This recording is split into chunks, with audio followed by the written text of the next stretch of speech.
Friends, if you are in the mood to watch a heartfelt, emotional, and deeply moving film like Of Mice and Men, 1992, in English, then you should definitely like this video because today's video is going to be a complete package of entertainment and knowledge. And friends, if you are visiting our channel for the very first time, I would love for you to subscribe to our channel because we regularly bring you such amazing, detailed, and interesting videos about classic and super hit films. In today's video, we are going to talk about Of Mice and Men, a film that takes you on a journey of friendship, dreams, hardships, and heartbreak. We will explore in detail what this movie is all about, the kind of emotional depth it offers, and why it has left such a lasting impact on audiences even years after its release.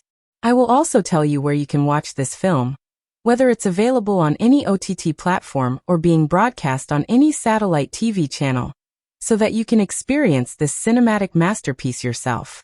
But that's not all. We will also go deep into the technical side of this movie. We will talk about who directed it, how the cinematography beautifully captured the story, the role of the music in setting the emotional tone, and all the behind-the-scenes details from pre-production, to filming, to post-production. I will tell you about the film's budget, how much it cost to bring this story to life, and its performance at the box office. Was it a commercial hit? Or did it achieve more of a critical success? All of that will be covered. Along with this, we will dive into the storyline of the film, and I will give you a brief, spoiler-free review that will help you understand what kind of experience you can expect from this movie. Friends, Of Mice and Men is not just a story, it's a deep emotional ride, and we will discuss the layers of the story, the meaning behind the characters, and the powerful messages hidden throughout the film. And yes, we will also talk about the amazing performances by the cast. We'll explore who played which role, how the actors brought these unforgettable characters to life, and what made their performances stand out. From the main characters to the supporting roles, we will cover each one with full detail. There are also some fascinating facts and little-known details about this film that I will share with you, which will make you appreciate the movie even more.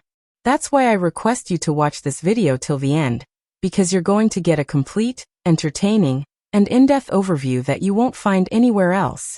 So without wasting any more time, let's begin this exciting journey into the world of Mice and Men. The story of Mice and Men, 1992, unfolds in a deeply emotional and beautifully structured way, taking us on a journey that is both heartbreaking and unforgettable. The film follows a classic linear storyline, moving step by step through the experiences of the two central characters, George and Lennie. It does not jump through time or shift between different perspectives. Instead, it chooses to keep things simple, grounded, and brutally real, which makes the story hit even harder. The film opens with a sense of urgency, showing George and Lennie fleeing from trouble. Right from these first moments, the film makes it clear that these two are not just traveling together by chance. George has taken it upon himself to protect Lennie, a man with immense physical strength, but the mental and emotional innocence of a child. George's life is tied to Lennie's in every possible way. Their friendship is rare in the lonely world they live in, and their dream of one day owning a piece of land is the thread that keeps them moving forward.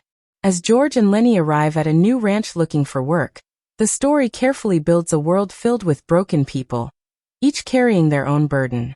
The ranch becomes a small universe where everyone is either running from something or longing for something they know they may never have. The plot moves with a slow but steady rhythm, allowing the audience to really sink into the atmosphere of the Great Depression era. The daily grind, the quiet despair, the hard physical labor, all of it feels real, and all of it sets the stage for the story's emotional depth. George and Lennie's dream feels simple: to save enough money to buy their own piece of land, where Lennie can tend rabbits, and they can live without answering to anyone. But as the story unfolds, we start to realize that in this world, dreams are often more of a survival tool than an actual goal. It's not about reaching the dream. It's about having something to believe in while life keeps throwing obstacles in the way. Throughout the story, key turning points come not through big, flashy events, but through quiet, devastating moments. The introduction of other characters like Candy, the old ranch worker who clings to the dream after losing his own purpose, and Crooks, the stable hand isolated by racial discrimination, deepens the narrative. Both of these characters briefly join George and Lennie's dream, showing that this hope is not just theirs, it's a fragile lifeline for everyone around them. There's also Curley's wife, who is often dismissed by others but is shown to be painfully lonely, longing for connection in a world where she is treated as an outsider. Her brief friendship with Lennie becomes one of the story's most important moments. Their meeting seems innocent at first. She wants someone to talk to. Lennie is simply fascinated by soft things. But this innocent moment spirals into tragedy. This is the point where the film takes a sharp turn. It's not an accident that this happens just when the dream seems closest to being within reach. It's as if life has been waiting to snatch it away just when it feels most possible. The emotional weight builds steadily, scene by scene, until George is faced with the most agonizing decision of his life. His final choice is not just a plot twist, it's the ultimate act of love, loyalty, and protection, but it carries a devastating emotional punch. The story doesn't rely on complicated twists or nonlinear jumps. It doesn't need them. The power of the narrative comes from how tightly it pulls you into these characters' lives, making you hope with them, fear for them, and mourn with them. The structure is traditional, but the emotional journey is anything but ordinary. Every small detail, every silent look, every innocent mistake pushes the story toward its heartbreaking conclusion. The film doesn't shout its message, it quietly breaks your heart. What makes the narrative even more impactful is how it weaves the big themes, loneliness, friendship, shattered dreams, and the harshness of life, into the personal stories of each character. The ranch is not just a setting. It's a place filled with men who are all trapped in their own forms of loneliness. George and Lennie's friendship stands out because it is so rare in this world. Everyone else seems to walk alone, but they walk together, and that's what makes their story so powerful. The film doesn't need fancy tricks to tell its story, because the simplicity is what makes it feel real. The pacing gives the story room to breathe, allowing the audience to feel the weight of each moment. By the time the story reaches its unforgettable final scene, you're not just watching characters. You're feeling every bit of their pain, their hope, and their crushing disappointment. The narrative is built like a slow climb toward a peak you both want to reach and dread reaching at the same time. You can sense from early on that the dream is fragile, that Lennie's innocence might lead to trouble, but the film makes you hold on to hope until the very end. It's a story where you know things might go wrong, but when they do, it still shatters you. The emotional and thematic impact of the film lingers long after the story ends because it is not just about George and Lennie. It's about the human condition, about the things we chase, and the things we lose, and how sometimes, even love and friendship can't protect us from the cruel twists of life. The characters in Of Mice and Men 1992 are not just participants in the plot. They are living, breathing portraits of human struggle, loneliness, and the desperate chase for something better. Every single character, from the central figures to the minor ones, is shaped by the harsh reality of their world. And together they create a story that feels painfully real. At the center of it all are George Milton and Lennie Small, whose relationship is one of the most unique and emotionally powerful friendships ever captured on screen. George is the quick-witted, often sharp-tongued drifter who carries the impossible weight of responsibility on his shoulders. He is Lennie's guardian, his protector, and his closest friend. He dreams of a better life, of a piece of land where he and Lennie can live free. But this dream is not just for himself. It's always for both of them. George is layered. He has moments of frustration where he lashes out at Lennie, dreaming of an easier life without him. But those words are hollow. The truth is that George needs Lennie just as much as Lennie needs George. Lennie gives George purpose in a world that can strip a man of everything. Lennie, on the other hand, is a beautifully tragic figure. His physical size and incredible strength are matched by a mind that is innocent, childlike, and unable to process the dangers around him. His love for soft things, whether it's a mouse, a puppy, or the imagined rabbits he hopes to tend, shows a simple joy that keeps him going. Lennie doesn't understand the complexities of the world. He knows what he likes, he knows he must listen to George, and he knows they have a dream. He never intends harm, but his inability to control his strength makes his life a constant accident waiting to happen. His character never really changes because his mind is trapped in this innocent state, and that's what makes his journey so heartbreaking. George's development is slow and heavy. At the beginning, He is still clinging to hope, still picturing a future where they will escape the grind of ranch work. But as the story progresses, George is forced to confront the reality that the world doesn't make room for people like Lennie. It's a brutal realization that crushes him over time. His internal struggle grows louder with every mistake Lennie makes, but his loyalty never wavers. He sticks by Lennie even when it costs him everything. George's arc is one of painful growth, where the man who once believed in dreams is slowly forced to accept that some dreams are out of reach. And sometimes protecting the person you love means making an unthinkable choice. The supporting characters are just as rich and meaningful. Candy, the aging ranch worker, is a portrait of loneliness and desperation. Candy is terrified of becoming useless, of being discarded like his old sick dog. When Candy hears George and Lennie talk about owning land, something inside him reignites. For the first time in years, he believes in something. He clings to their dream with an intensity that feels almost childlike, because for Candy, this isn't just about land. It's about having people, having purpose, having hope. His emotional investment makes the eventual collapse of that dream even more crushing, because it's not just George and Lennie who lose something, it's Candy too. Crooks, the stable hand, is a man hardened by years of racial isolation. He lives apart from the other workers, bitter and guarded, convinced that people like him are destined to be alone. When Lennie talks to Crooks, a crack forms in his hard exterior. For a brief, shining moment, Crooks allows himself to imagine joining George and Lennie's dream. The idea of belonging tempts him, shakes him. But when Curley's wife later puts him in his place, reminding him of the brutal social order, Crooks quickly retreats back into the lonely corner he knows too well. His character shows how deeply isolation can eat away at a person's spirit. Curley's wife is perhaps one of the most misunderstood characters in the story. The other men dismiss her as trouble, as nothing more than a flirt. But the film carefully peels back her layers to reveal a woman suffocating in loneliness. She isn't happy in her marriage to Curley, a man obsessed with power and control. She wanted a different life, one where she could be noticed, where she could chase her own dreams of being a movie star.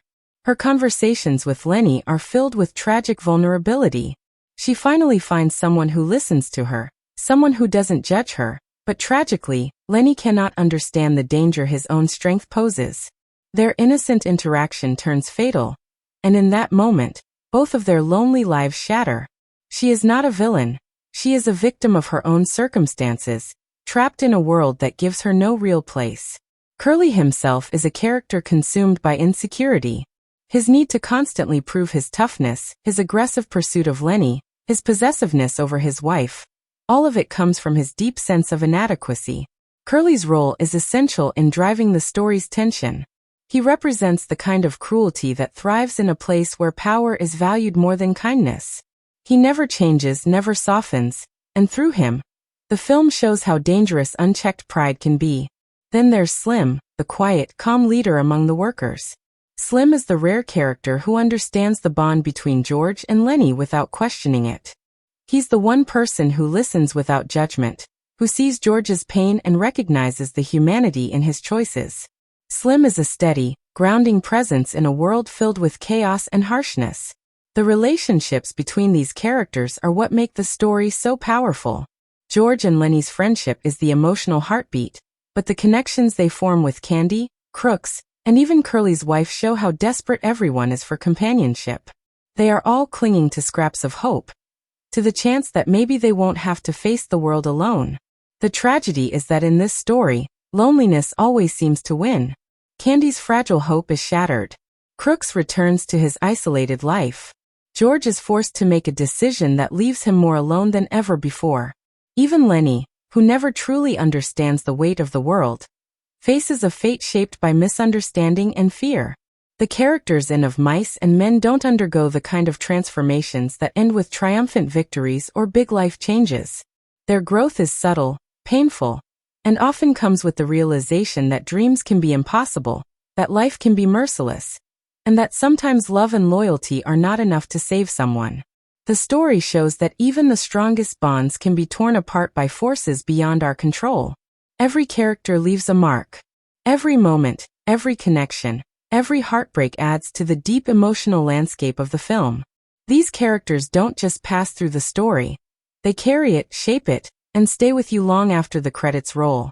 The performances in Of Mice and Men 1992 work together like a perfectly tuned orchestra, where every actor hits just the right note to build a story that feels intensely real and deeply human.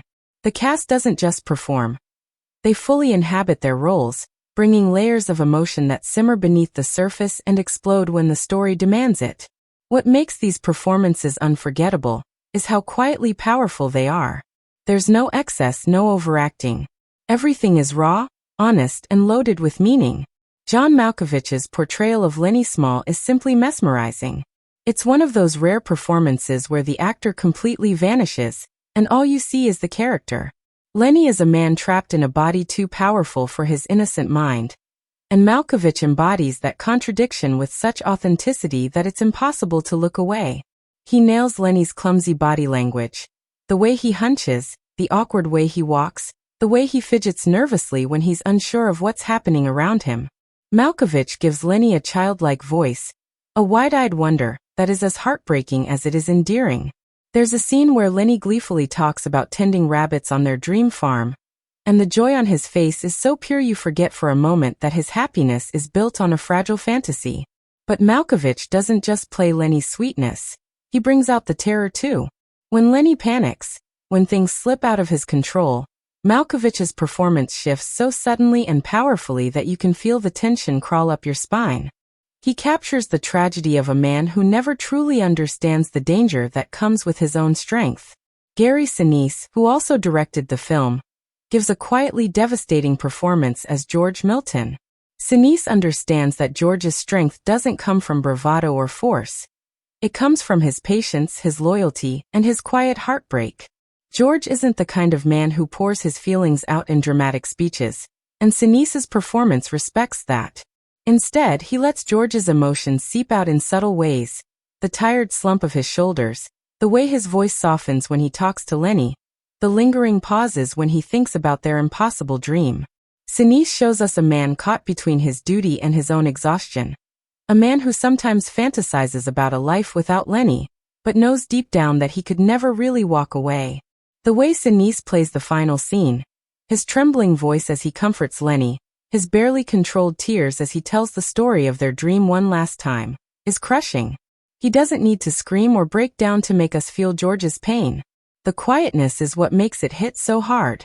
It's one of those performances where the silence says everything. Ray Walston as Candy delivers a performance that feels almost too real. Candy is an old ranch worker who has been pushed to the edges of usefulness, terrified that soon he'll be discarded like his aging, sick dog. Walston brings a weariness to Candy that seeps into every word he says.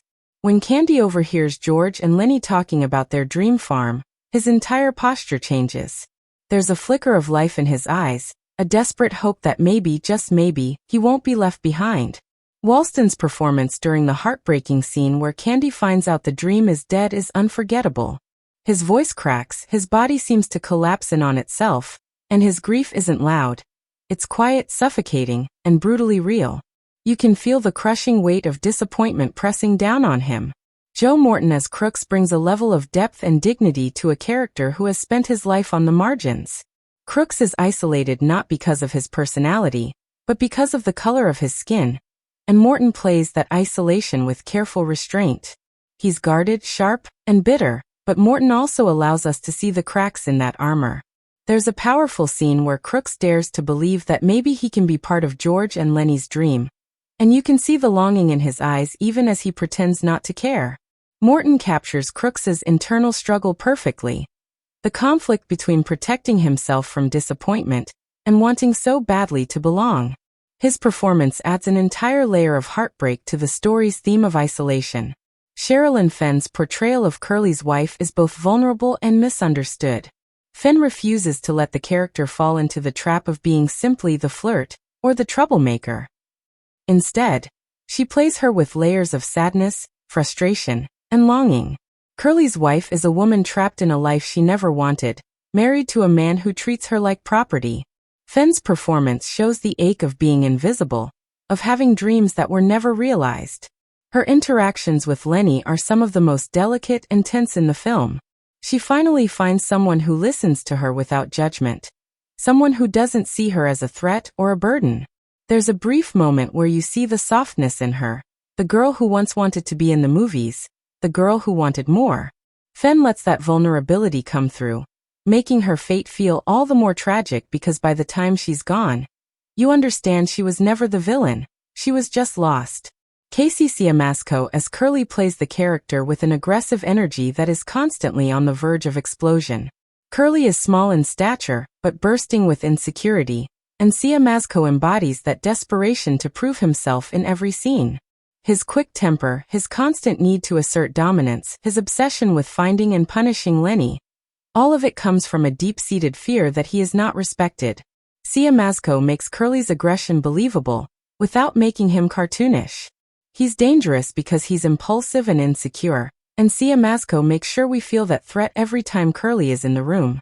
John Terry as Slim brings quiet authority and empathy to his role. Slim is not a man of many words, but Terry's calm, steady presence gives him a natural leadership that the other men respect. He doesn't need to shout to be heard. He doesn't need to fight to earn respect. Terry's performance makes Slim feel like the moral compass of the story. A man who sees the harsh realities of the world, but still offers a measure of kindness when it's needed most. His scenes with George in the aftermath of the climax are subtle but deeply moving. You can see in Terry's eyes that Slim understands the pain George is carrying, and his quiet support offers the only sliver of comfort in a world that has just crushed another dream. What truly elevates these performances is the way the entire cast works in harmony. There's a rhythm to the way they interact, a natural, effortless flow that makes every relationship feel real. No performance overshadows another. The emotional weight is shared, passed from one actor to the next, building a tapestry of loneliness, hope, and heartbreak. They make you feel like you've stepped into the dusty world of the ranch, like you've sat around the campfire with them, like you've dared to believe in the dream alongside them. Every expression, every hesitation, every shaky breath adds another layer of humanity to a story that could have easily slipped into melodrama if handled with less care. This is a film where performances are everything, and each actor gives their absolute best, pulling you into the story so deeply that you carry these characters with you long after the film ends. Gary Sinise's direction in Of Mice and Men 1992 is a masterclass in how to handle a story with patience, delicacy, and unwavering emotional honesty. From the very beginning, Sinise makes it clear that he isn't interested in flashy camera tricks or grand cinematic flourishes. His focus is entirely on the people, their struggles, their dreams, and the quiet moments that ultimately carry the most weight. He understands that this story isn't about creating spectacle. It's about sinking the viewer into the harsh rhythms of life during the Great Depression, a world where even the smallest hope feels monumental. Sinise has a steady, almost invisible hand as a director, but that's exactly what gives the film its authenticity. You don't feel like you're watching a movie. You feel like you've been transported into that world, standing shoulder to shoulder with men who are just trying to survive. One of the most impressive aspects of Sinise's direction is how he carefully controls the tone of the entire film. The story is inherently tragic, but Sinise never allows the mood to spiral into overbearing sadness or cheap melodrama. Instead, he threads a quiet tension through the film's core, like a low hum that never quite fades. Even in the moments where George and Lennie are sharing their dream of a better life, you can feel that tension hanging just behind their words. It's the kind of storytelling where you're always waiting for something to go wrong. And Sinise is in complete control of that emotional balance. He gives you just enough hope to make you believe in the dream, and then carefully, methodically, shows how fragile that hope really is. It's a beautifully cruel dance that makes the eventual heartbreak so much more powerful. Sinise's attention to pacing is another key element that gives the film its impact. He's not afraid to let scenes play out slowly, to let the silences linger, to hold on a character's face for longer than you'd expect. This slow, deliberate pacing reflects the lives of the characters. The endless, repetitive days of ranch work, the long stretches of isolation, and the slow buildup of frustration and longing. The pacing mirrors their world, a place where dreams take years to chase but can fall apart in a single instant. Sinise knows that rushing through the story would rob it of its weight, so he carefully crafts a rhythm that feels both immersive and inescapable. It's like the audience is stuck on that ranch with George and Lennie, living in the quiet grind of their reality. Visually, Sinise makes bold but subtle choices that enhance the story's mood without ever drawing attention to themselves. His use of wide shots to capture the open, empty landscapes is brilliant. These aren't just pretty backgrounds. They serve as constant reminders of how vast and uncaring the world is. The open fields, the long roads, the sparse bunkhouses, they all create a sense of loneliness and insignificance. The characters are small against the horizon, dwarfed by their surroundings, and this visual language reinforces the idea that they are fighting against forces much larger than themselves. Sinise doesn't need to say it out loud. The images tell the story. The way Sinise frames George and Lennie throughout the film is another stroke of quiet genius. When they are talking about their future, about owning land and tending rabbits, Sinise often places them close together in the frame, visually reinforcing their bond and shared dream. But as the story progresses, that closeness starts to fracture. You begin to notice that the camera pulls them apart just slightly, that they no longer fill the frame together as they once did. By the final scene, the camera moves in close, isolating them in a tight frame that forces the audience to confront the intimacy and heartbreak of their relationship in the most direct way possible.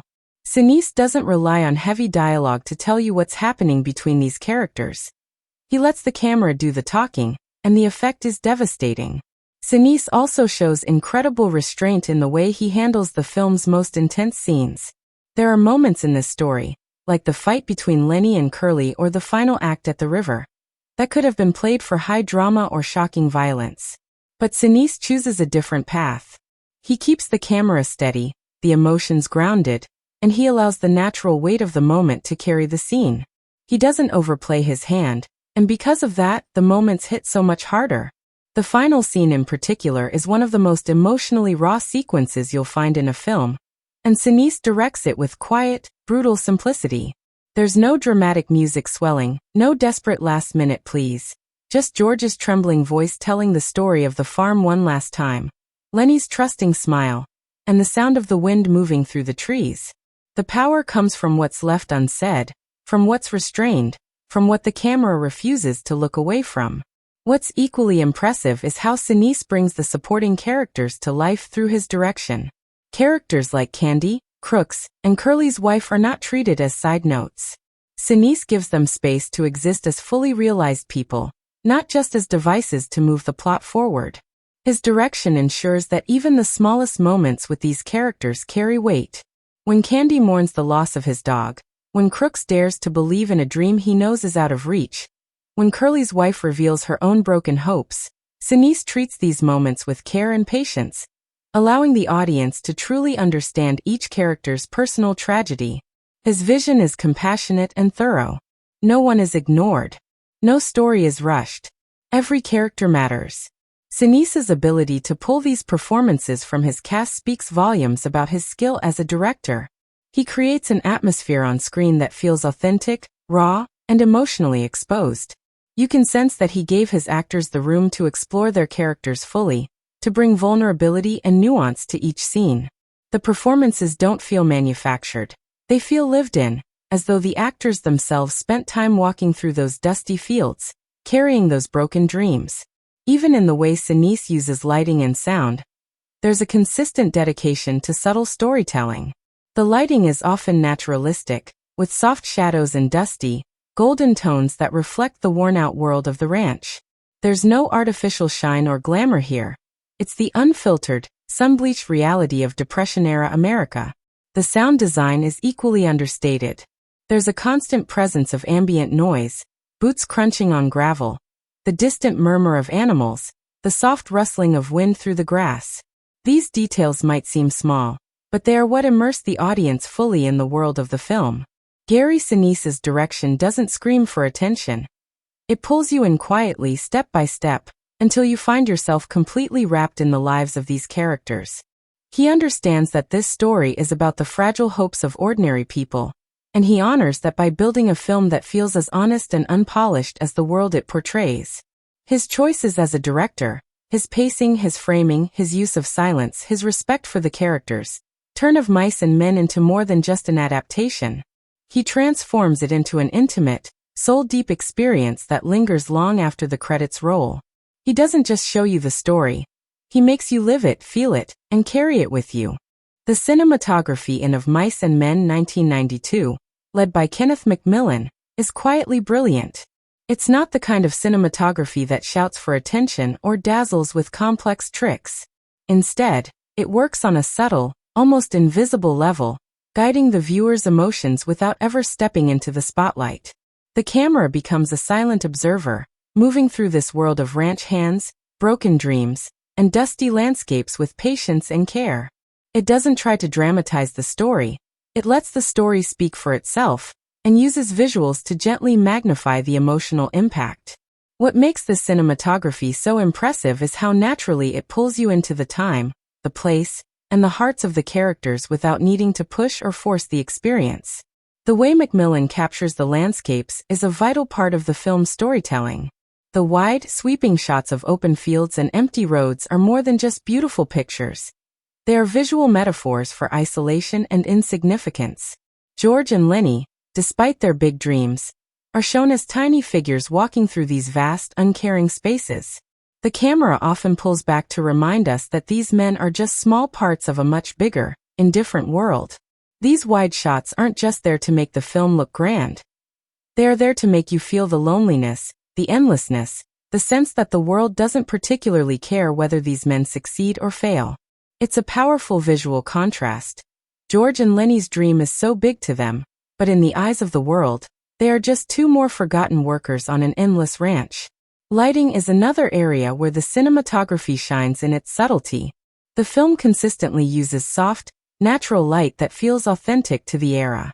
The daylight is often tinged with a kind of dusty gold that perfectly captures the heat and dryness of the California farmlands. It's not the crisp, glamorous light you might find in other movies. It's a tired, hazy light that feels like it's been hanging in the sky for decades. This worn-out lighting reinforces the exhaustion of the characters' lives. When scenes shift indoors, to the bunkhouse, the barn, or Crook's isolated room, the lighting grows dimmer, more confined, and more intimate. Shadows grow longer, and the limited light feels like it's squeezing in around the characters. It's a quiet signal to the audience that these are the moments when personal truths and hidden fears begin to surface. The camera angles are carefully selected to place the audience right where they need to be emotionally. In quiet, intimate conversations, like when George and Lennie dream about their future, the camera often stays close to eye level, as if the audience is sitting right there with them. There's no distance between the characters and the viewer. This choice makes the audience feel like they are a part of the scene, not just watching it from afar. But in moments of conflict or rising tension, the camera sometimes shifts to more unsettling angles.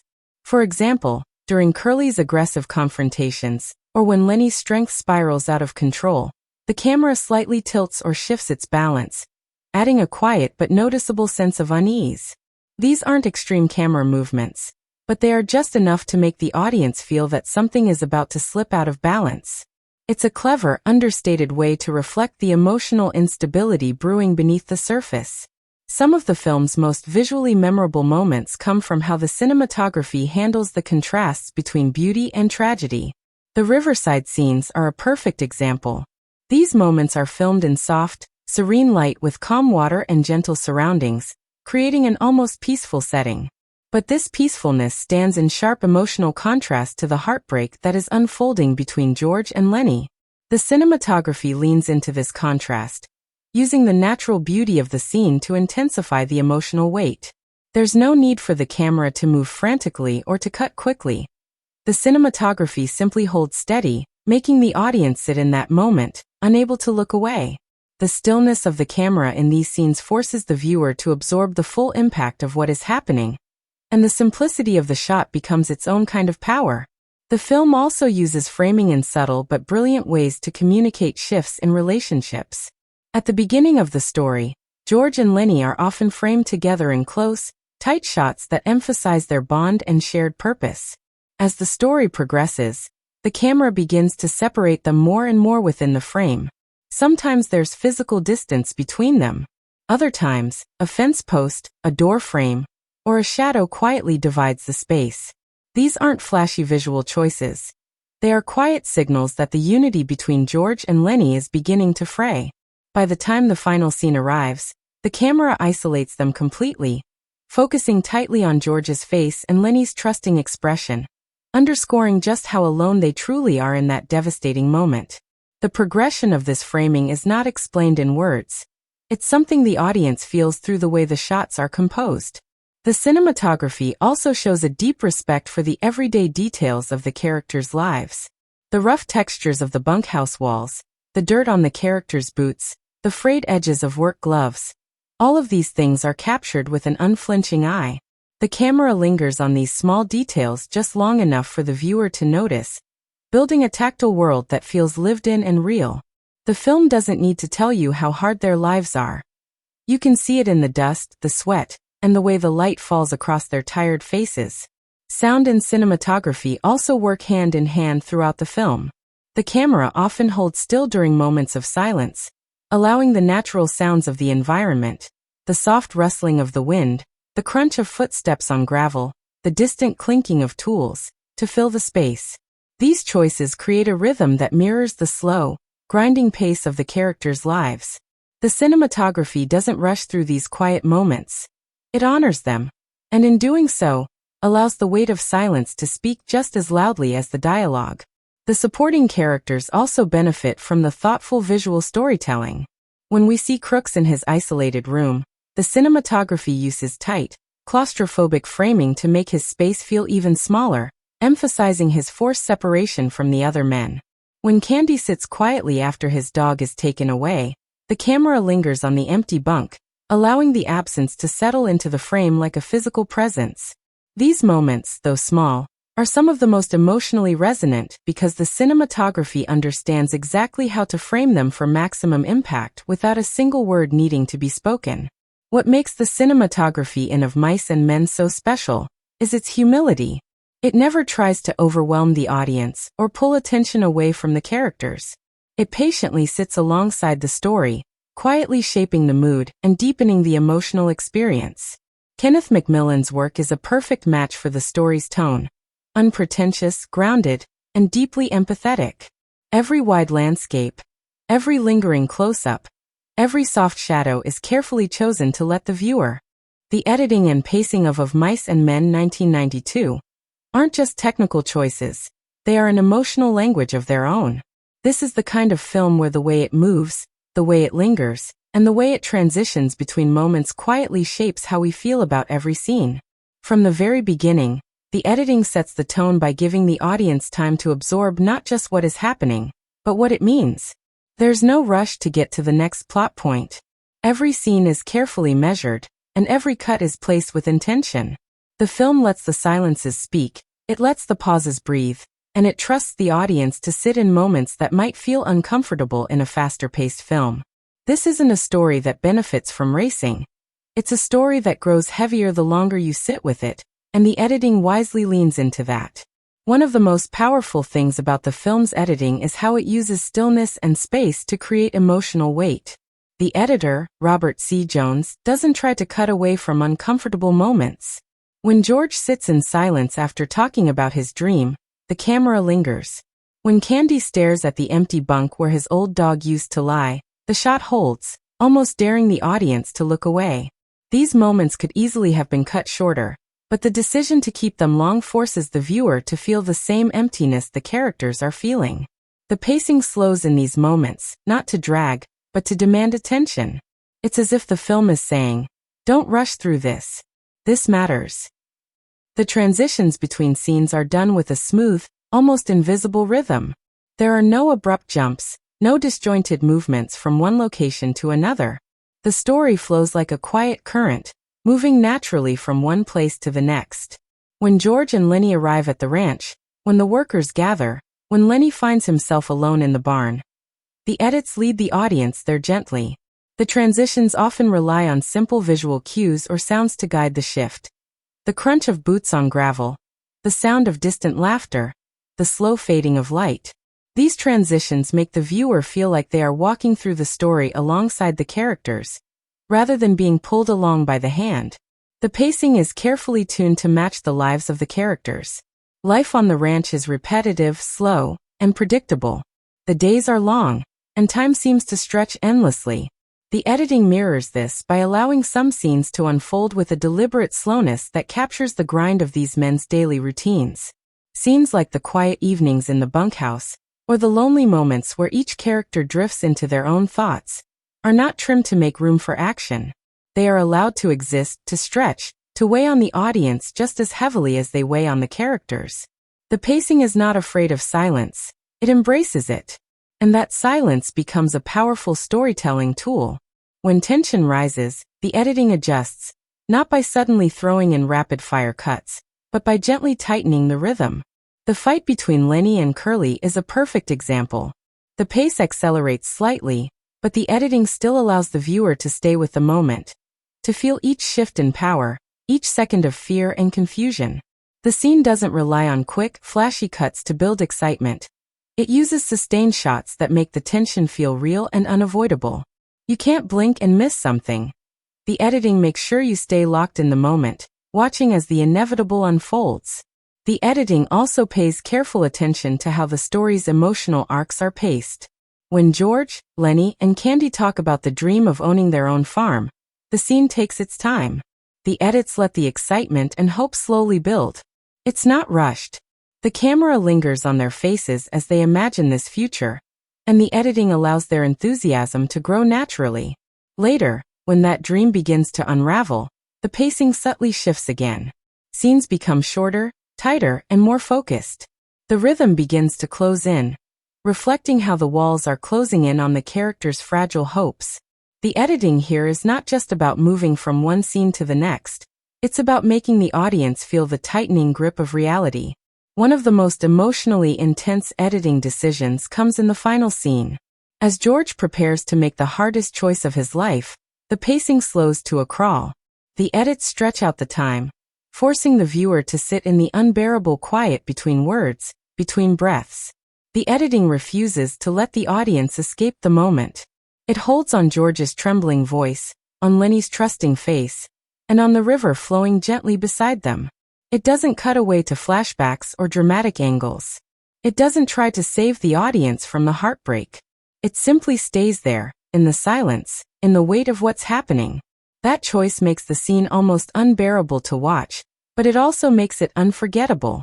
The editing honors the emotional truth of the moment instead of trying to soften it. Throughout the film, the editor also shows great discipline by knowing when to let moments pass without cutting. In modern films, there's often pressure to keep things moving quickly, to cut away before the audience's attention drifts. But Of Mice and Men trusts that its story and its characters are strong enough to hold the audience without rushing. When Lennie sits quietly with his puppy in the barn, when Candy mourns his lost companion, when Crooks speaks from his place of isolation, the film allows these scenes to play out in full, without cutting them down for time.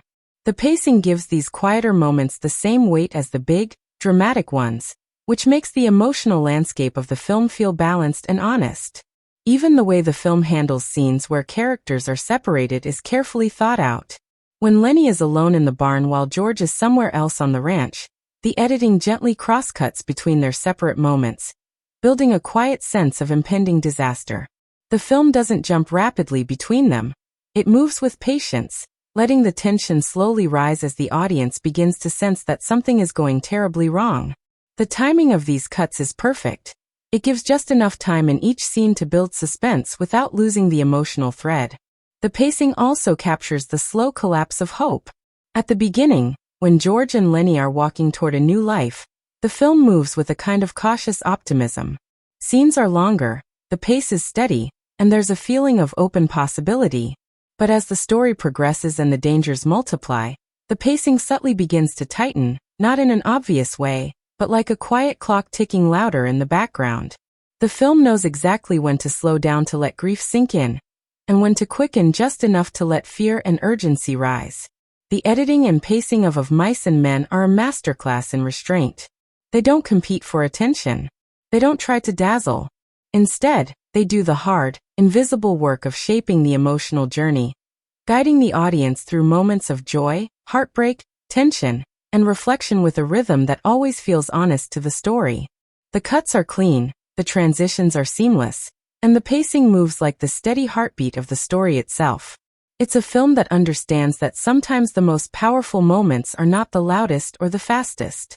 The soundtrack and score of Mice and Men 1992 are like the film's heartbeat, steady, quiet, always present, but never loud enough to distract from the story. Composer Mark Isham crafts a musical landscape that doesn't just accompany the story. It sinks into it, becoming part of its soul. The score doesn't demand attention. It doesn't pull the viewer away from the story's raw, human moments. Instead, it flows around them, under them, sometimes almost disappearing altogether, allowing the emotions to sit front and center. The music understands that this is not a story of grand battles or loud triumphs. It's a story of quiet dreams, personal struggles, and the small, fragile things people hold on to in a harsh world. From the very first scene, the music sets the mood with a softness that feels both warm and distant. Isham introduces a melody that becomes the emotional signature of the film. A simple, almost whisper-like theme that gently wraps around George and Lennie's journey. It doesn't try to tell the audience how to feel with forceful cues. Instead, it gently nudges the audience into the emotional world of the characters. This theme becomes a musical thread, returning in different forms throughout the story, sometimes with a hopeful lift, sometimes with a heavy sadness, but always with a quiet dignity that never overshadows what's happening on screen. The soundtrack is also remarkable in the way it uses restraint as its greatest tool. Many films are filled wall-to-wall with music, but Mice and Men knows the power of silence. Isham's score often steps back completely to let the sounds of the world, the crunch of boots on dry earth, the whisper of wind through the trees, the soft splash of the river, take over. These silences are never empty. They are full of tension, sadness, or peace, depending on the moment. The choice to sometimes let a scene breathe without music gives it a raw, unfiltered feeling, making the emotions hit even harder. When the music does return after these quiet moments, it feels like a friend coming back to sit with you. Never overpowering, always respectful. One of the most beautiful things about Isham's score is the way it subtly mirrors the emotional shifts of the characters. When George and Lennie speak of their shared dream, the little piece of land they'll one day own, the music rises just enough to give the scene a sense of fragile hope. There's a gentle swell, a hint of warmth that lets the audience feel that, for a moment, this dream feels real and within reach. But as the story progresses and that dream starts to crumble, the music gradually changes. The same theme might return, but it's softened, sometimes played with fewer instruments, sometimes almost ghostly, as if the dream itself is fading before our eyes. The shift is never jarring. It's slow, subtle, like the way real life slowly dims our brightest hopes without us realizing until it's too late. When the film moves into its moments of tension or sadness, the score doesn't suddenly shift into loud, aggressive tones. Instead, Isham keeps the music grounded, choosing soft piano lines, gentle strings, and delicate acoustic elements that seem to hover just above the surface of the story. Even in intense moments like Lennie's accidental confrontation with Curley's wife or the chaotic aftermath, the music holds back. It lets the panic and confusion play out naturally, without trying to artificially ramp up the tension. This choice makes the drama feel even more personal and real. The music trusts the story, and the story trusts the audience. One of the most emotionally shattering uses of the score comes in the final scene. As George prepares to make the ultimate, heart-wrenching decision by the river, the music drifts in softly, almost as if it's afraid to be there. It's the same gentle theme that followed them through their journey, but now it carries a weight it didn't have before. It's the sound of broken dreams, of friendship's final, painful moment. Isham could have chosen to make the music rise here, to try to squeeze every last tear out of the audience, but instead he does the opposite. The score is so quiet, so restrained, that it feels like a whisper against the sound of the river. And then, as the moment passes, the music fades completely, leaving the viewer alone with the silence of nature. This use of music, or rather the careful absence of it, is devastating because it gives the scene its full, unbearable weight. The soundtrack also weaves itself into the rhythm of ranch life. Isham uses musical choices that reflect the natural environment. The open fields, the dusty barns, the slow-moving days. The music often feels like it was born from the landscape itself, using acoustic textures and simple melodies that perfectly match the pace and tone of the characters' lives. There are no big city sounds here, no sharp electronic edges, just soft, organic sounds that seem to blend into the creaking wooden bunkhouses and the rustling of hay. This gives the music an earthy, honest feel that fits the story's stripped-down world. What makes the score even more special is its subtle use of musical callbacks. The same melody might appear in different emotional contexts, and without the audience even fully noticing, it connects those moments together. The music that plays when George and Lennie talk about their dream is the same music that quietly echoes in the background when Candy asks to join them, and again when Lennie sits alone in the barn thinking of the rabbits. It's never exactly the same. The tempo, the arrangement, the mood all shift, but it's there quietly tying these moments together. This gives the story an emotional cohesion, a sense that these hopes and losses are all part of the same fragile thread. Even when the music completely disappears, its influence lingers.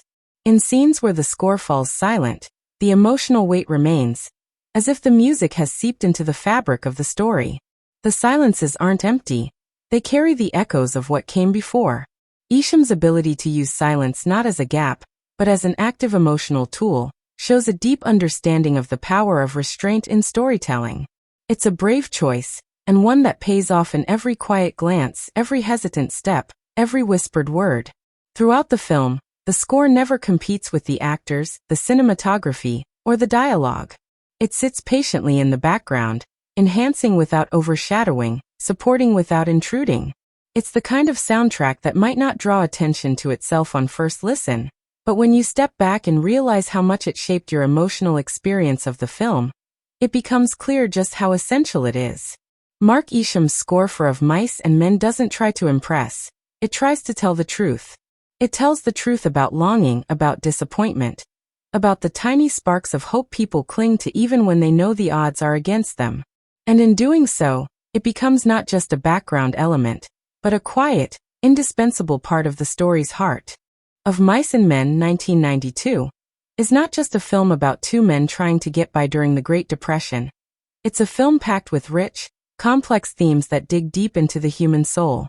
The story quietly, yet powerfully, holds up a mirror to the struggles people face when they're chasing hope in a world that seems designed to crush it.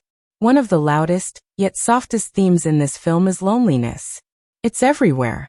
It hides in every barn, sits silently in the bunkhouse, and lingers in the way the characters talk, or sometimes don't talk.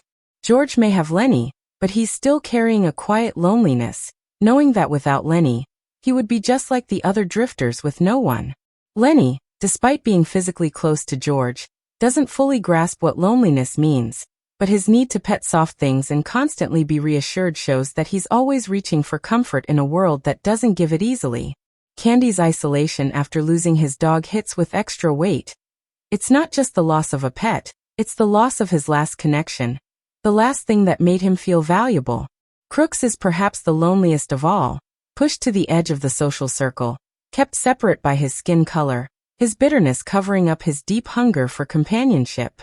Curley's wife is trapped in a different kind of isolation, surrounded by people but starved for someone to actually listen to her. Alongside loneliness, the theme of dreams beats strongly throughout the story.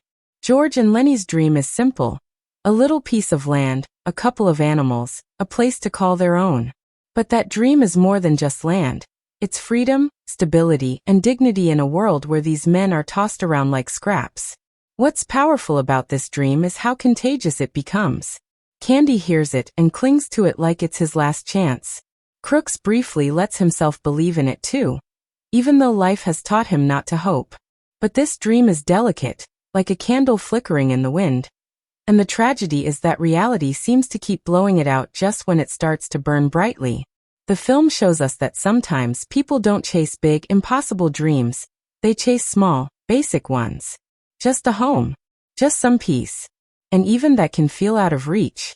Friendship is the rare jewel in this bleak world. George and Lennie's bond is what sets them apart from every other ranch hand. In a time where most people are out for themselves, here are two men who've chosen to stick together, no matter how difficult that is. George's gruff exterior hides a deep, aching loyalty, He complains about Lennie, teases him, gets frustrated, but he never leaves him. Lennie's childlike devotion to George is pure, simple, and constant. This relationship doesn't need fancy words or grand gestures. It's in the way George keeps Lennie out of trouble, the way Lennie remembers George's stories, and the way they both share the same tiny flame of hope. But what makes this friendship so powerful is that it comes with an enormous cost. George is not just a friend. He's Lennie's protector, his guide, and ultimately, the one who has to make an impossible choice to spare Lennie from a fate worse than death. It's one of the rawest and most heartbreaking ideas the film explores. That love sometimes means choosing pain for yourself to save the person you care about from greater suffering. Power and powerlessness run quietly through the story. George and Lennie may dream of freedom, but they're trapped in a system that doesn't give them many choices. Lennie's physical strength gives him power, but his mind leaves him dangerously powerless over his own actions. George has the power to make decisions, but he's powerless to control the world's cruelty. Crooks is completely powerless in the social order, pushed aside because of his race, yet he shows emotional strength when he dares to momentarily believe in the dream. Curley, despite being the boss's son, is desperate to assert power through aggression, but deep down he seems like a man who's terrified of being insignificant. Curley's wife is powerless in a world where her voice is ignored, her dreams dismissed, and her loneliness overlooked. The film shows how fragile power really is, how quickly it can shift, and how sometimes the smallest mistake can take whatever little power someone holds and snatch it away forever. The film also forces us to think about the blurred line between innocence and danger. Lennie's intentions are never cruel.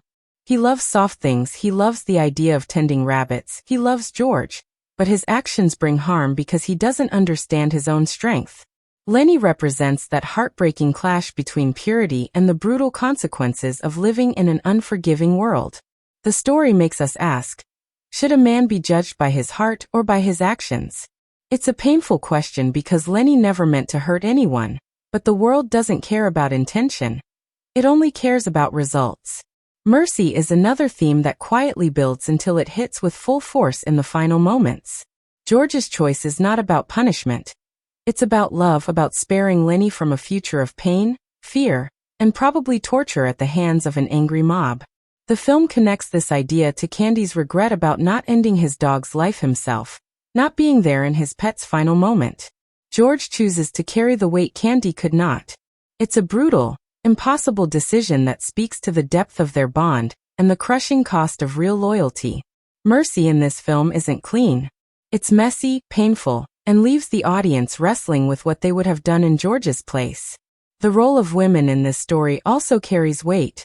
Curley's wife, often reduced to a nameless figure who is simply trouble in the eyes of the men, is revealed to be a complex character trapped by the narrow walls of her life. Her need for attention isn't just vanity, it's her way of clawing at the bars of her cage. She wanted a life in the movies, a life of glamour, but instead she's stuck on a ranch where no one even bothers to say her name. Her fate becomes a sharp commentary on how women's dreams and voices were often dismissed, their frustrations bottled up until they explode in dangerous ways. The film's backdrop, the Great Depression, hums quietly throughout every scene. It's not just a setting, it's the invisible hand shaping every decision, every dream, every failure.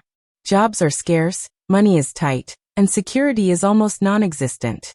This grinding economic hardship is what makes the characters' dreams so precious. It's also what makes their setbacks so devastating.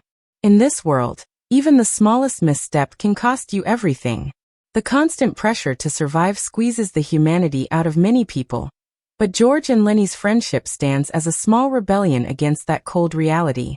In the end, Of Mice and Men doesn't hand the audience easy answers or neat resolutions.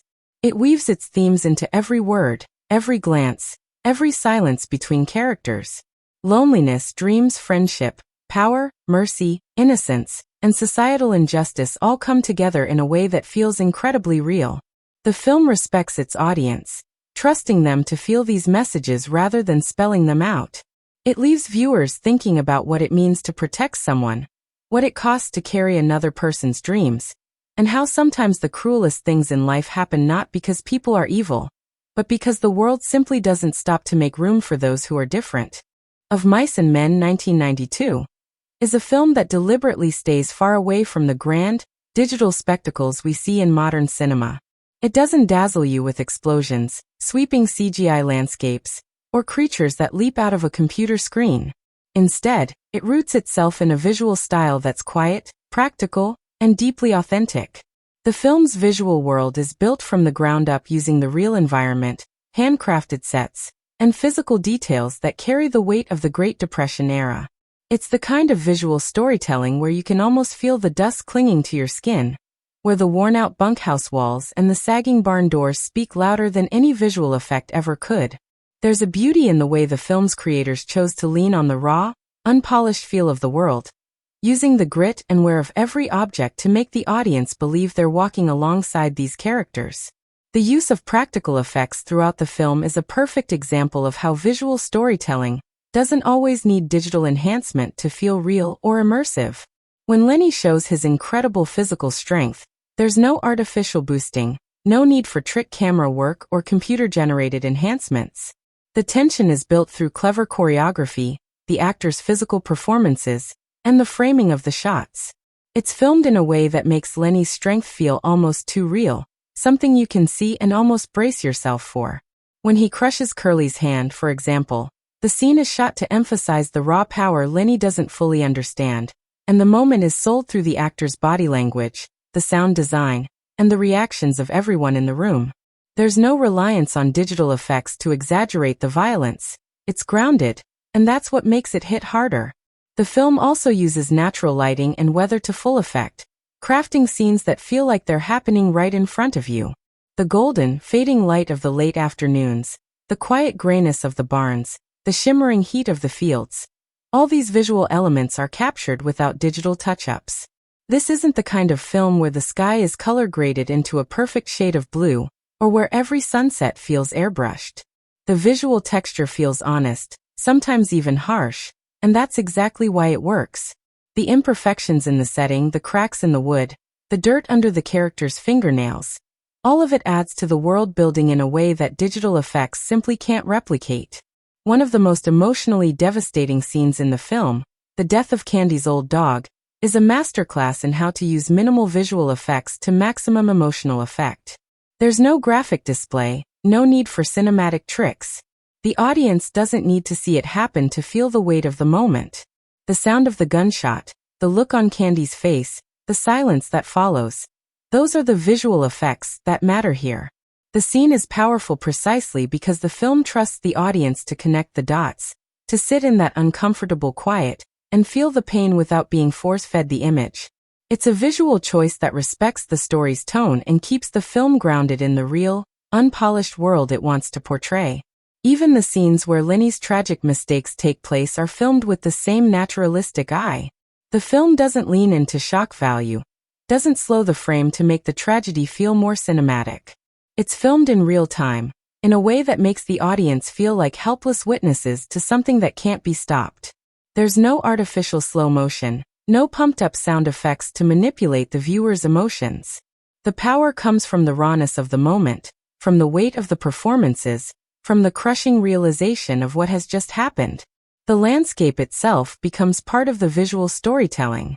The rolling fields, the dusty trails, the quiet riverbanks. They all serve as a kind of visual counterbalance to the emotional intensity of the story. These wide, open spaces could have easily been dressed up with digital skies or added CGI details in a different kind of film. But here, the vastness is left untouched. The openness of the land seems to contrast with how trapped the characters feel inside their circumstances. The visual simplicity makes the emotional themes even more striking. What's also interesting is that the film uses absence as a visual effect. There's power in what the film chooses not to show. When George makes his final, heartbreaking decision, the camera doesn't flood the moment with visual drama. It focuses instead on George's trembling hands, Lennie's trusting face, and the weight of silence. There's no cutting to distant action shots, no over-the-top visual symbolism. The power comes from restraint, from letting the audience sit with the unbearable stillness of the moment. It's an emotional blow that lands far harder than any computer-generated explosion ever could. of Mice and Men proves that visual storytelling doesn't always need to be loud or technologically advanced to be effective. The film's strength lies in its simplicity, its commitment to staying honest to the story, and its ability to build a fully believable world using real places, physical objects, and raw human expression. It's a film that reminds us how impactful visual design can be when it's used to quietly support the characters and themes, rather than overpower them.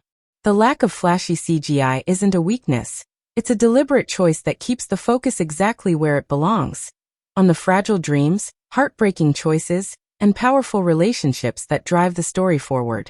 The dialogue and scripting of Mice and Men, 1992, carry the soul of the story. The words spoken by the characters aren't just lines. They feel like the natural language of people who have been beaten down by life, but still dare to hope for something better. The script, adapted directly from John Steinbeck's classic novel, stays faithful to the raw, unpolished conversations that define this world of ranch workers, drifters, and dreamers. It's the kind of dialogue that doesn't need to be dressed up with poetic flourishes to hit you hard. The plainness of the words is what makes them feel so honest, so deeply rooted in the character's reality. One of the most memorable things about the dialogue is how it captures the rhythm of everyday speech.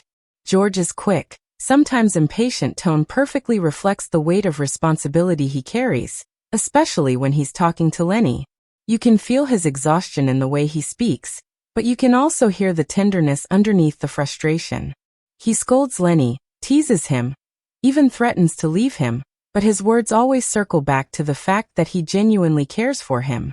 There's a heartbreaking tension in George's dialogue. He's caught between the burden of caring for Lennie and the quiet knowledge that life would be much easier without him.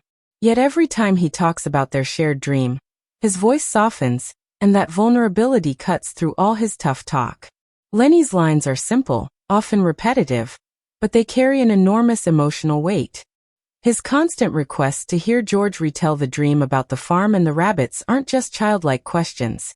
They are his way of holding on to hope, his way of anchoring himself in a world he struggles to understand.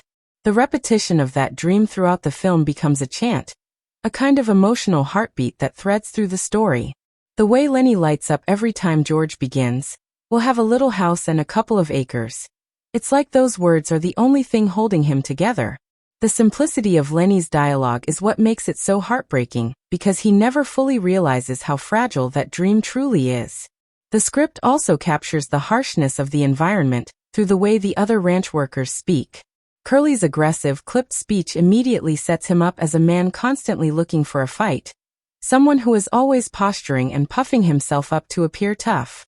His words are sharp, and they carry the edge of someone who feels the need to prove his worth. Slim's dialogue, on the other hand, is calm, steady, and carries quiet authority. When Slim speaks, people listen. His words cut through the noise of the bunkhouse, and his calm tone often feels like the only balance in a world full of restless men. Candy's lines, especially after the death of his old dog, drip with sadness and quiet bitterness.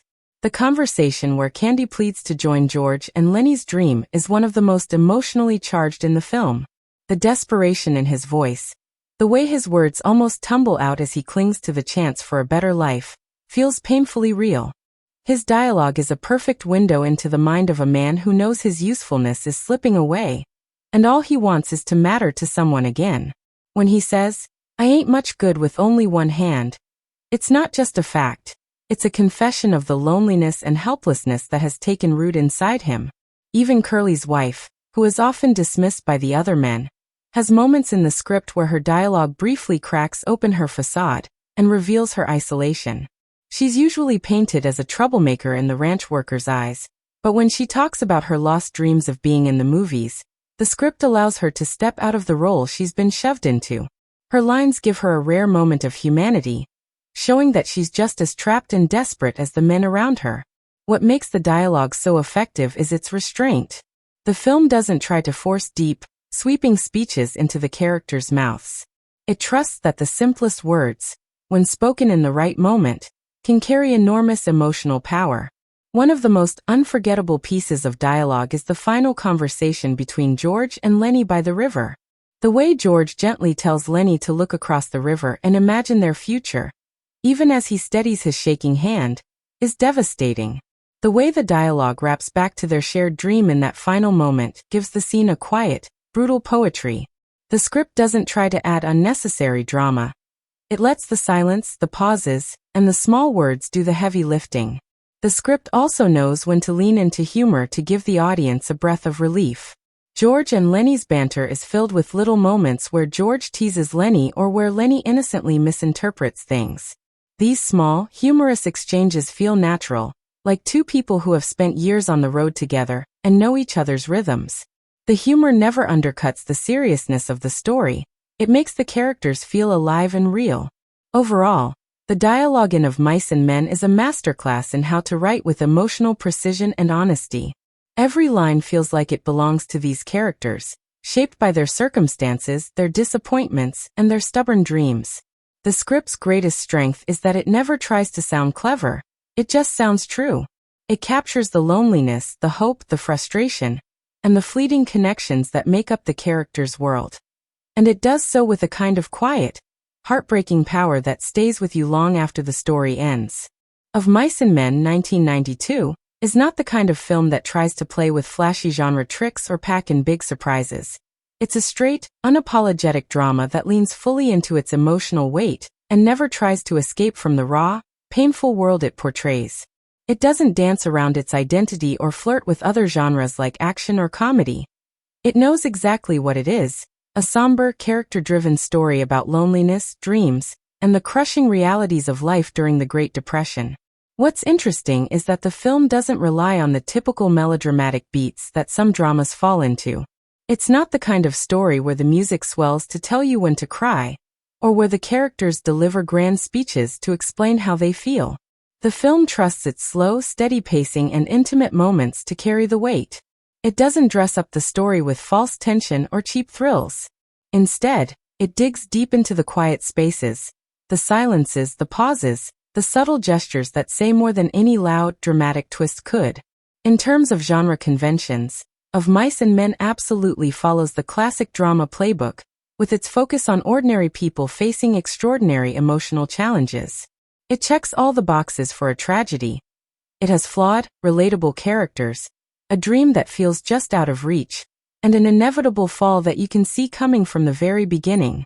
The way it builds toward that tragic ending feels like a slow march. And even though the audience may sense where it's heading, it never feels dull or predictable because the emotional stakes are so personal and grounded.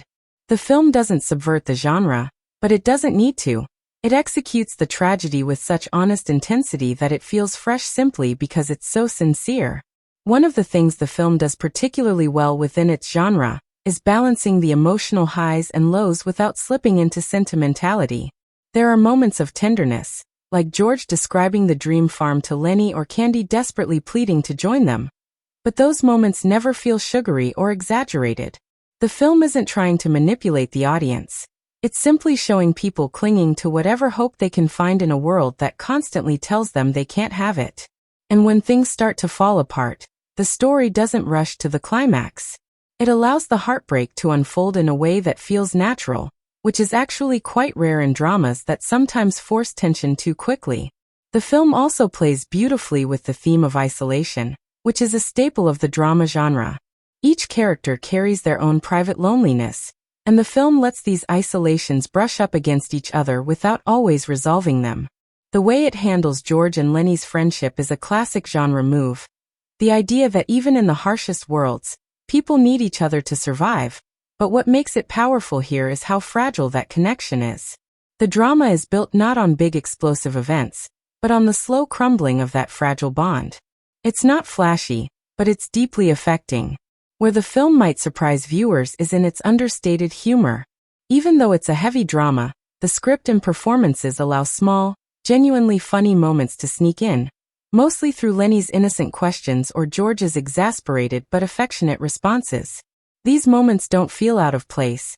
They actually add to the emotional richness by reminding us that these are real people, not just symbols of tragedy. The humor feels like the kind of thing that happens between two friends who have been through everything together. It's a very subtle way the film keeps the story from being relentlessly bleak, without ever betraying the tone of the drama. The film doesn't chase big cinematic gimmicks, and that's where its strength lies. It could have tried to spice things up with dream sequences, nonlinear storytelling, or stylized visuals, but it doesn't. It sticks to a straightforward narrative because the story itself is strong enough to stand on its own. The genre conventions are all here. Working-class characters with big dreams, the outsider struggling to fit in, the slow-building tension toward inevitable tragedy, but the film treats them with such care and authenticity that they don't feel like tired tropes. They feel like real life, hard and unforgiving but still filled with brief sparks of hope. In the end, Of Mice and Men isn't trying to revolutionize the drama genre. It's not interested in playing games with structure or subverting expectations, just for the sake of surprise. What it does instead is deliver one of the most honest, heartbreaking, and tightly focused dramas, staying completely committed to its emotional core. It doesn't introduce wild twists or bold stylistic experiments. It just tells its story with quiet power and relentless emotional honesty. In doing that, it shows exactly why the drama genre, when done right, can leave such a lasting mark. Of Mice and Men 1992, may be set in the 1930s, but the social and cultural commentary it offers still echoes powerfully in any era. The film holds up a mirror to society's most painful realities: poverty, loneliness, discrimination, and the brutal way people can get left behind when they no longer serve a purpose.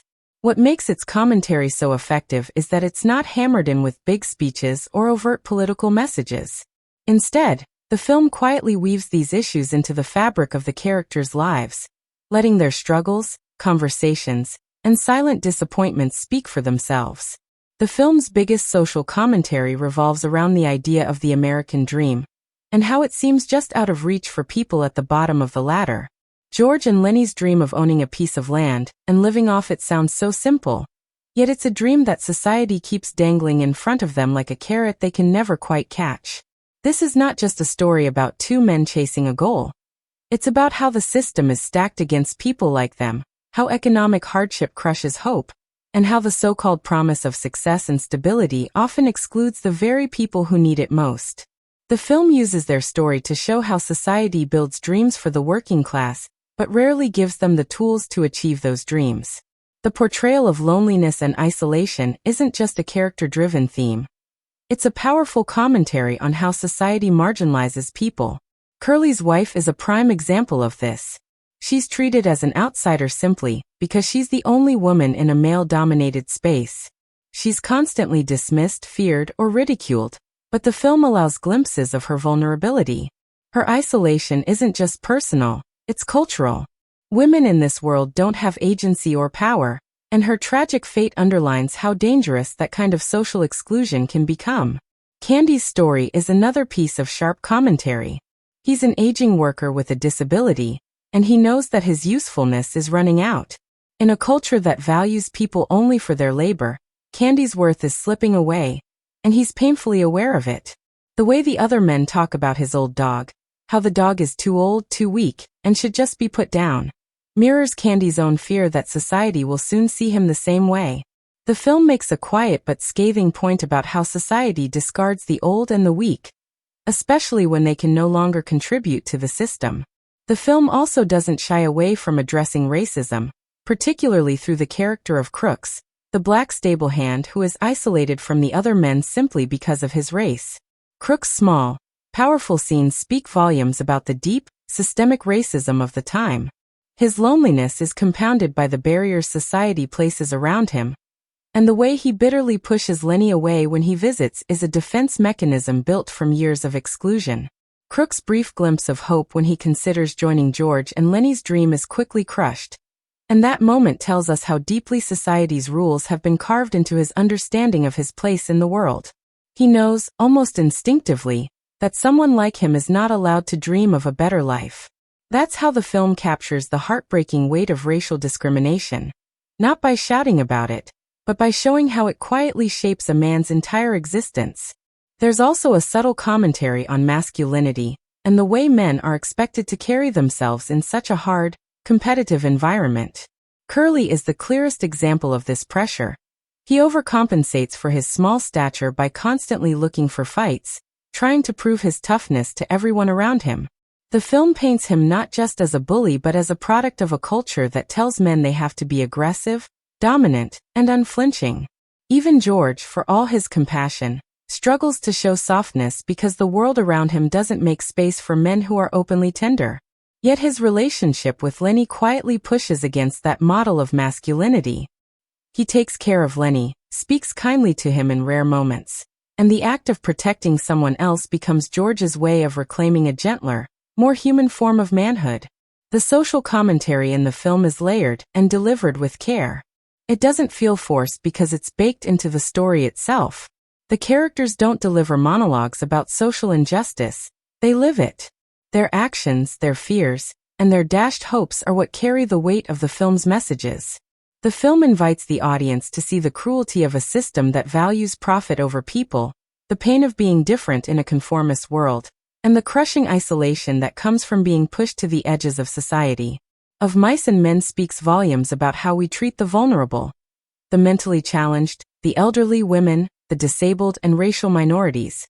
And it does so by telling a simple story with heartbreaking clarity. It shows that these social and cultural issues don't need to be shouted from the rooftops to be powerful. Sometimes the quietest stories hit the hardest. Of Mice and Men, 1992, is the kind of film that doesn't just ask the audience to sit back and watch. It pulls them in, demands their attention, and holds onto their emotions from beginning to end. It's a film that doesn't need massive action sequences or wild plot twists to keep viewers engaged. Instead, it hooks you with its raw honesty and the emotional depth of its characters. The story is simple, but that simplicity is its power. It makes the audience lean in, invest in these characters, and care about their fragile dreams. There are so many moments that hit hard, not because they're loud or shocking, but because they feel so painfully real. When George talks about the little farm, you can feel audiences everywhere clinging to that dream with him. When Lennie asks to hear the story one more time, people watching know exactly why. It's a moment of comfort, of hope, of something beautiful that feels within reach but is always slipping away. These are the scenes that make people tear up, not because the film is forcing them to, but because the emotions sneak up on them. There's an intense emotional connection the film builds through its pacing. It moves at just the right speed to let viewers settle into the world, to get to know George and Lennie, to start rooting for them. And just when you feel safe, the story begins tightening the emotional screws.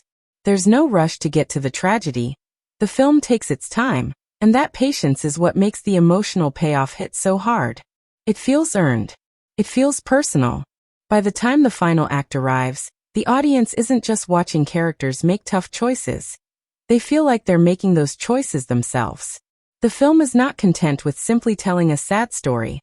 It drags viewers into the sadness, makes them sit with it, and forces them to wrestle with the impossible decisions these characters face. Audience engagement doesn't just come from sadness, though. There are moments of humor, tenderness, and genuine friendship that make people smile. Lennie's childlike joy when petting soft things or his simple excitement over tending the rabbits has a way of breaking down emotional barriers. These lighter moments pull audiences closer to him and make the inevitable heartbreak even more devastating. It's a brilliant emotional trap. Viewers can't help but fall in love with Lennie, and that's exactly why the story hits so deeply when things go wrong. The film also sparks conversation. It's the kind of story people want to talk about after the credits roll. They want to discuss whether George did the right thing, whether Lennie ever had a chance, whether the dream was always doomed. These aren't easy questions with simple answers, and that's why the film lingers in the mind long after it's over. It invites debates about mercy, loyalty, justice, and what it means to be human. It makes people think about society's treatment of the vulnerable, the weight of friendship, and the price of survival. It's not just a film you watch, it's a film you carry with you, a story that pops back into your head at unexpected moments. And this is definitely a film that rewards repeat viewings. The first time through, many viewers might just be swept away by the plot and the emotions. But coming back to it, people start noticing the little things.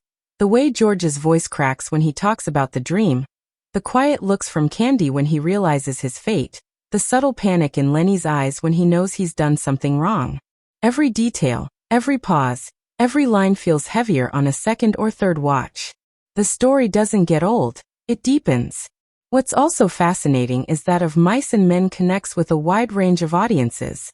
Whether someone comes to the film for the classic literature, the timeless story, the powerful performances, or just the emotional ride, it finds a way to speak to them. Some people might connect most with the dream of escaping a hard life. Others might feel the weight of losing something precious. And some might see themselves in the loneliness of these characters. No matter the perspective, the film finds a way to resonate. It's not just a passive experience. It's a film that tugs at the heart, challenges the mind, and creates moments where viewers feel fully present, as if they are walking beside George and Lennie on that long, dusty road. The story pulls audiences in, grips their emotions tightly, and refuses to let go. When comparing Of Mice and Men 1992 to other films in the drama genre, especially those adapted from classic literature, or those that explore the struggles of working-class characters during the Great Depression, this film stands tall with its raw simplicity and emotional honesty. Unlike many dramas that try to dazzle with complex plot structures, layered timelines, or flashy dialogue, Of Mice and Men offers a straightforward, almost minimalist approach that makes it feel more intimate and grounded. It's a story that doesn't need to manipulate the audience with tricks. It relies on the weight of its characters, the quiet beauty of their dreams, and the crushing force of their realities. Compared to other films that deal with the Great Depression era, like The Grapes of Wrath or Cinderella Man, Of Mice and Men feels much more personal. Where The Grapes of Wrath paints the bigger social picture, focusing on families displaced by the Dust Bowl and the vast systems that oppress them, Of Mice and Men zooms in tightly on just two men and their small circle. It strips away the sweeping political statements and grand societal movements to focus on the personal, the emotional, the day-to-day grind of two drifters chasing an impossible dream. This smaller scale is exactly what gives it such powerful emotional weight. It's not about saving a community, it's about saving a single friendship, a single fragile dream. That choice to go small makes the tragedy feel even bigger. When placed next to other films adapted from John Steinbeck's works, Of Mice and Men stands out for how it sticks closely to the novel's emotional beats, while fully embracing the visual power of cinema. Films like East of Eden or The Grapes of Wrath carry more sprawling, multi-layered family sagas, but Of Mice and Men sticks with the deeply human relationship at its core. It doesn't get distracted by subplots or too many side characters. It's laser-focused on George and Lennie, and in doing so, it captures the heartbreaking simplicity that made Steinbeck's novel unforgettable in the first place. Within Gary Sinise's own filmography, this film holds a special place because it showcases his dual talents as both a director and actor. Many know Sinise from his later work in war films like Forrest Gump or TV crime dramas, but Of Mice and Men shows his ability to balance intimate storytelling with classic literature's weight. Compared to his other work, this film carries an unpolished sincerity that feels deeply personal. There's no Hollywood gloss here, just raw, honest storytelling. It's the kind of project that feels like a passion piece for Sinise, and that energy is evident in every scene. He doesn't try to modernize the story or bend it to fit a specific Hollywood mold. Instead, he respects its original shape and lets the characters do all the talking. When you think about it alongside other buddy or road films where two characters are bound together by circumstance, like Rain Man or Midnight Cowboy, Of Mice and Men delivers a much more stripped-down version of that dynamic. There's no flashy city setting, no big heist, no twisty plot mechanics. It's just two men walking the dusty roads of California, clinging to a dream. And the simplicity of that is what sets it apart. Films like Rain Man build their stories around the evolving bond of the two leads, but often with a dramatic arc that signals growth, redemption, or some kind of resolution. Of Mice and Men refuses to deliver that kind of neat ending. It's messy, painful, and unresolved, which makes it all the more unforgettable. It doesn't offer the comfort of a tidy transformation. Instead, it leaves viewers sitting with the harsh truth that sometimes love means making an impossible choice. In comparison to modern films that tackle mental disability and friendship, like I Am Sam or The Peanut Butter Falcon, Of Mice and Men feels grittier and more grounded. Modern films often lean into feel-good storytelling, while Of Mice and Men isn't afraid to leave the audience shattered. It's not about uplifting endings or grand speeches. It's about facing the ugly side of life and making peace with the unbearable. The film doesn't sugarcoat Lennie's condition or the brutal realities of the world around him. It doesn't promise safety or redemption. It shows how quickly things can spiral out of control, no matter how good the intentions are. When compared to other literary adaptations from the early 90s, Of Mice and Men might seem like a quieter, more modest film, but that's exactly what makes it so powerful. It doesn't chase Oscars with big production flourishes. It doesn't try to be a sweeping epic. It stays close to the ground, close to the dust, close to the hearts of its characters. Where some films push audiences to admire their craftsmanship, this one simply invites people to feel. And that's where it finds its lasting power.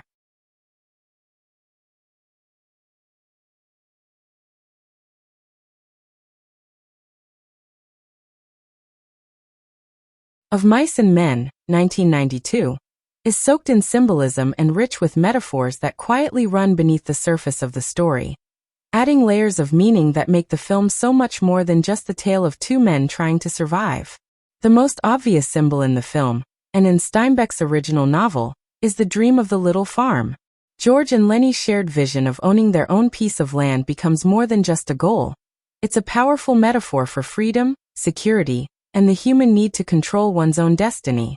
This dream is repeated throughout the film like a mantra, a lifeline that keeps both men moving forward despite the brutal world around them.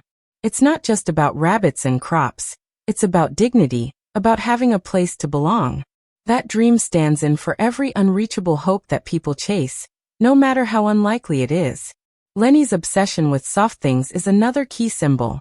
His desire to pet rabbits, mice, and soft fabric seems like a simple trait, but it actually speaks volumes about his innocence and the dangerous contrast between his physical strength and his emotional simplicity.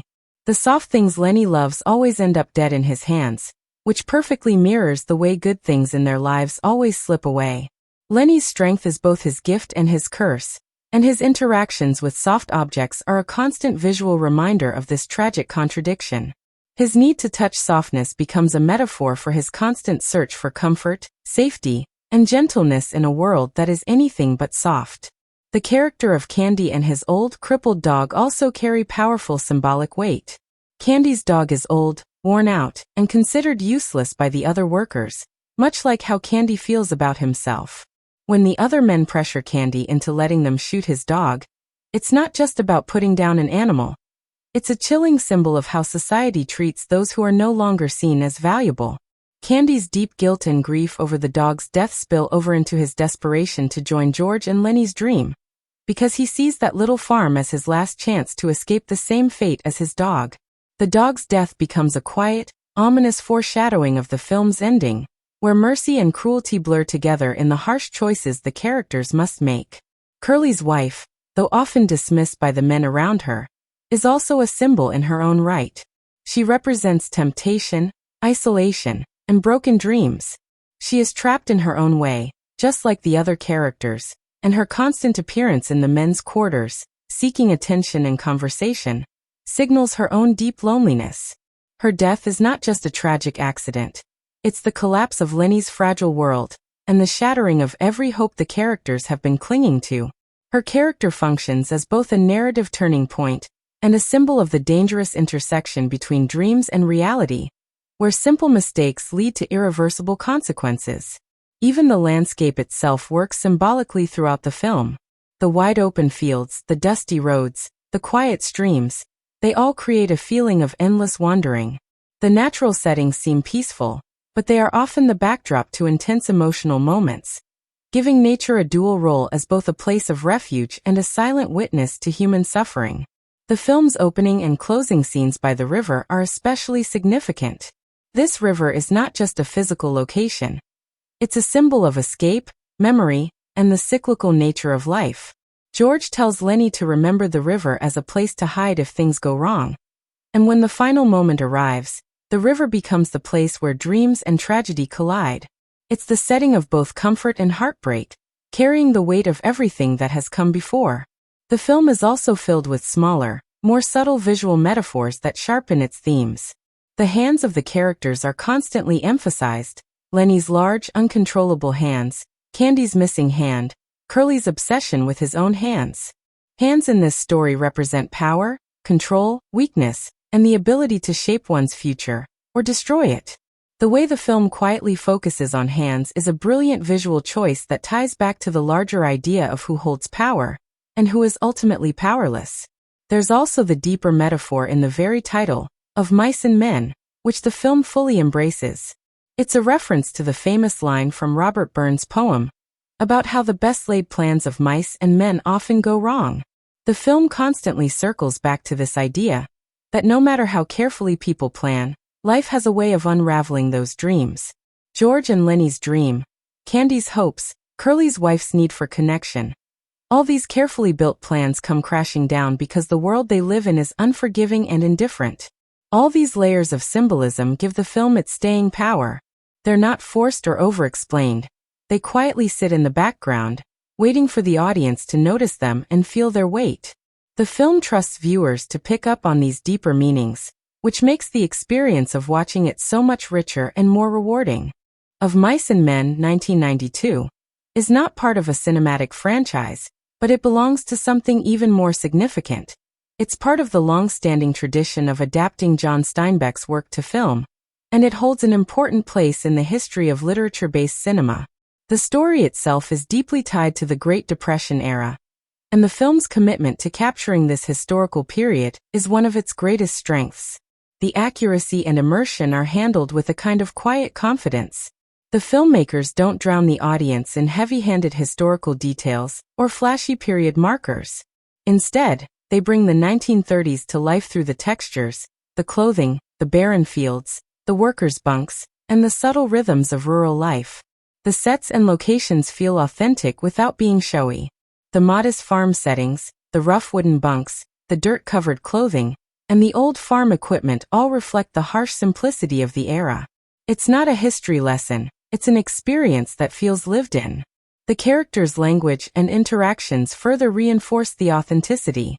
They speak in plain, rugged, Depression-era dialogue that is faithful to Steinbeck's text, and this choice helps transport the audience straight into the social atmosphere of the time. There's no modernizing of the tone or delivery.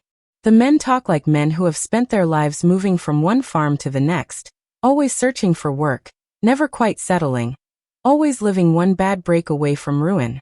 The social structures depicted in the film, the itinerant labor system, the loneliness of the workers, the unspoken racial divides, the treatment of women, are all carefully preserved from the historical context of the 1930s without being over-explained. These issues simply exist as part of the world, because that's exactly how they existed at the time. The depiction of migrant workers and the constant cycle of employment and unemployment is one of the film's sharpest historical touches. During the Great Depression, jobs were scarce, and men like George and Lennie were constantly moving, looking for day-to-day survival rather than long-term stability. The film does an excellent job of showing the insecurity, the competition, and the fragile alliances formed among workers who all know their positions can vanish in an instant. This atmosphere of economic desperation is central to the story, and is captured with unflinching honesty. The power dynamics on the ranch, between bosses and workers, between men and women, between the able-bodied and the disabled, are historically accurate reflections of the era's social structure. Curley's authority as the boss's son is an example of the unchecked power given to certain individuals, and his aggressive behavior highlights how masculinity and dominance were weaponized in those tight, competitive working environments. Crooks, the black stable hand, is isolated from the others, living in a separate room simply because of his race. His loneliness and brief, heartbreaking interactions with Lennie offer a stark reminder of the deep racial divisions of the time, and the film does not soften these realities to make them more palatable. The role of women in the story, especially through Curley's wife, also reflects the limited options and suffocating expectations placed on women during the 1930s. She is unnamed throughout the film, symbolizing how women, especially in working-class environments, were often reduced to their relationships with men rather than seen as individuals. Her unfulfilled dreams and desperate search for attention are rooted in the cultural and economic limitations placed on her gender at the time. The film's attention to these historical nuances is not flashy, but that's precisely why it feels so immersive. It doesn't try to modernize the setting to make it easier for contemporary audiences to digest. It holds fast to its time period and lets the viewer sink into the tough, dusty world where dreams are as fragile as the lives of the men chasing them. Even the use of landscape plays into the historical texture. The vast, open fields create a sense of endless space, but also deep isolation, showing how small the individual worker is against the backdrop of a struggling nation. In the larger historical context of film adaptations, Of Mice and Men sits comfortably among the more faithful renditions of Steinbeck's work. It respects the text, preserves the social commentary, and delivers a cinematic version that doesn't distort the core of the original novel. It isn't concerned with reinventing the story, it's focused on presenting it with emotional honesty and historical sensitivity. Compared to earlier versions, the 1992 film benefits from a more modern understanding of filmmaking craft, but it never loses the gritty realism that defines both the novel and the time period it captures. The film's commitment to its historical setting extends even to the details of how men lived and worked, how they handled their limited leisure time, how they guarded their meager possessions, how easily violence could erupt in isolated environments where tempers flared and options were scarce. It's these small, everyday details that make the world of Mice and Men feel fully realized, not as a reconstructed past, but as a place that feels painfully alive. Of Mice and Men, 1992, wasn't a film built on the back of a massive Hollywood budget or a sweeping marketing campaign. Instead, it's the kind of project that lives in the world of mid-range, modestly budgeted dramas, a space where the financial stakes aren't astronomical, but expectations for quality are sky-high. The film had a budget reportedly in the ballpark of $23 million, which in the early 90s wasn't a huge sum, especially when compared to the action blockbusters and franchise films dominating the box office at the time. What's fascinating is how the filmmakers managed to stretch every dollar of that budget into something that feels significantly more valuable on screen. The sets, the costumes, the cinematography, and the careful attention to period detail all feel rich and immersive, but they're achieved without the need for grand spectacle or expensive special effects. The money was clearly funneled into making the world feel real, and the performances shine, rather than flashy visuals or stunt-heavy sequences. When it came to box office returns, the film didn't exactly set the world on fire. It earned just under $6 million in theaters, which by pure numbers, would generally mark it as a box office disappointment. It didn't recoup its production budget through its initial release, which is often the basic financial benchmark studios use to gauge immediate success. But box office performance isn't the whole story here. This wasn't a film aimed at mainstream blockbuster audiences. It was targeted more toward literary enthusiasts, schools, and adult drama lovers. Audiences who typically don't flood the multiplex on opening weekend, but instead discover films over time. Its quieter rollout, coupled with its heavy dramatic themes and faithfulness to the source material, meant it wasn't destined to draw huge crowds in its theatrical window. Marketing also played a role in the film's subdued financial outcome. The film was never positioned as a commercial juggernaut. It wasn't given the kind of aggressive, saturation-level advertising that pulls in casual moviegoers. The trailers leaned heavily on the film's emotional weight and the prestige of the source material, which works brilliantly for the right audience, but doesn't exactly ignite the kind of buzz that brings in massive ticket sales. It was marketed as a serious, faithful adaptation of a classic novel, which automatically narrows the pool of viewers to those specifically interested in literary dramas. What's interesting, though, is how audience reception softened the blow of its financial underperformance. Critics generally responded favorably to the film, praising the performances, especially those of Gary Sinise and John Malkovich, and applauding the film's loyalty to Steinbeck's vision. The emotional impact of the story connected with viewers, particularly those familiar with the novel, and this gave the film a long shelf life beyond its theatrical run. It found its real home in schools, libraries, and private collections, becoming a staple for educational purposes where Steinbeck's work is studied.